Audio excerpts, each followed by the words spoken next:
Tutorial edisi 1. Demokrasi masih rasis, sementara Islam sudah menghapus rasisme ribuan tahun lalu. Kematian seorang pria berkulit hitam bernama George Floyd di tangan polisi Amerika pada tanggal 25 Mei 2020 di Minneapolis, Minnesota, Amerika Serikat memicu demonstrasi di lebih dari 75 kota di Amerika Serikat. Melibatkan puluhan ribu pengunjuk rasa hingga terjadi bentrokan antara polisi dan pengunjuk rasa.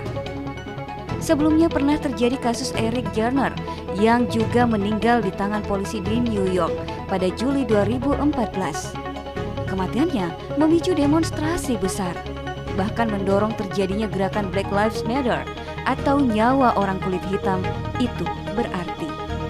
Menyikapi kasus George Floyd, Donald Trump justru mengancam akan mengerahkan militer Amerika untuk melawan warganya sendiri yang terus berunjuk rasa.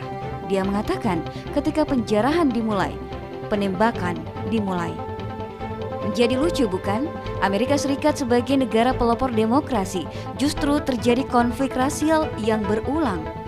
Gunnar Myrdal dalam bukunya berjudul An America Dilemma menyinggung bahwa diskriminasi rasial dan kesenjangan ekonomi menjadi cacat bawaan demokrasi Amerika. Diskriminasi rasial tak bisa dilepaskan dari mulai masuknya orang-orang Eropa ke benua Amerika dan berdirinya negara Amerika Serikat. Setelah terjadi perbudakan dengan kerja paksa di ladang dan tambang oleh ribuan orang kulit hitam yang didatangkan dari Afrika, barulah pada tahun 1865 terdapat amandemen ke-13 Konstitusi Amerika Serikat. Tapi rasisme tidak hilang dari masyarakat. Lalu dibuat lagi Undang-Undang Hak Sipil pada tahun 1964. Itu pun karena dengan desakan gerakan perjuangan warga kulit hitam Amerika yang menuntut hak-hak sipil mereka. Warga kulit hitam banyak yang terus menghidup dalam kemiskinan dan marginalisasi.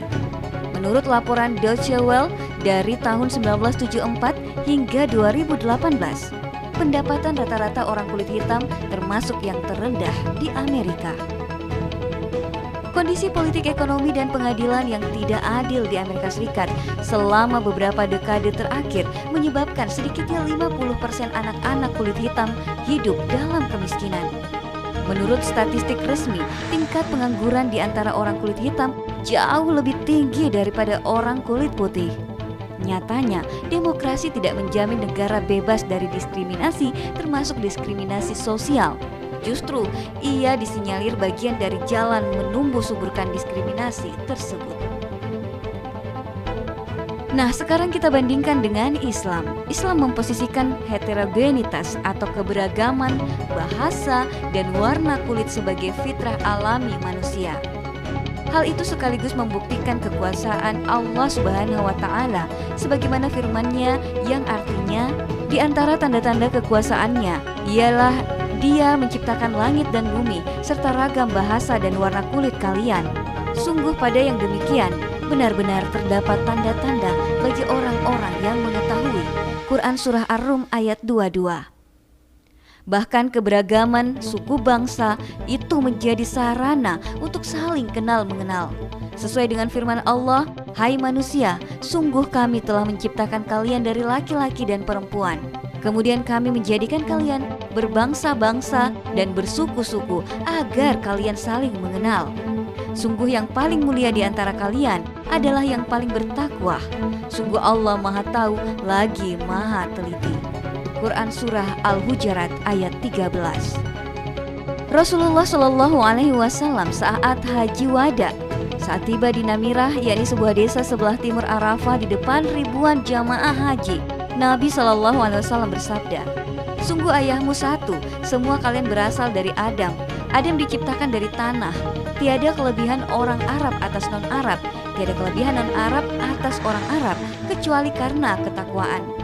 Tiada pula kelebihan orang putih atas orang hitam, tiada kelebihan orang hitam atas orang putih, kecuali karena ketakwaan."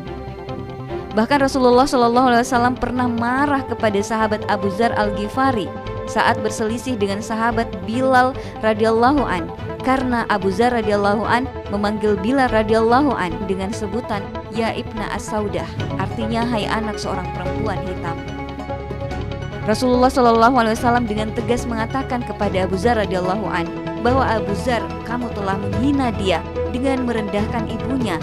Di dalam dirimu terdapat sifat jahiliyah. Dari riwayat lain, Nabi SAW pernah bersabda kepada Abu Dzar, lihatlah, engkau tidaklah akan lebih baik dari orang yang berkulit merah atau berkulit hitam sampai engkau mengungguli mereka dengan takwa. Hadis riwayat Ahmad.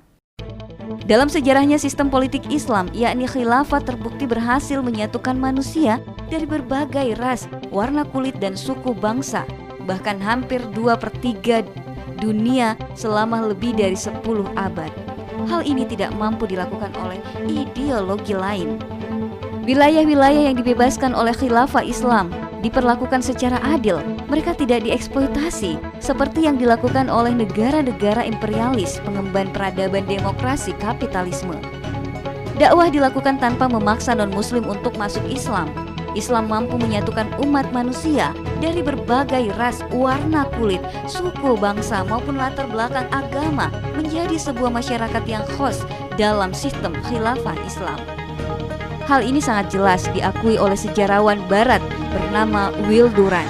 Dalam bukunya berjudul The Story of Civilization, Islam telah menguasai hati ratusan bangsa di negeri-negeri yang terbentang mulai dari China, Indonesia, India hingga Persia, Syam, Jazirah Arab, Mesir bahkan hingga Maroko dan Spanyol. Islam mewujudkan kejayaan dan kemuliaan bagi mereka sehingga jumlah orang yang memeluk dan berpegang teguh pada Islam pada saat ini, yakni tahun 1926, sekitar 350 juta jiwa.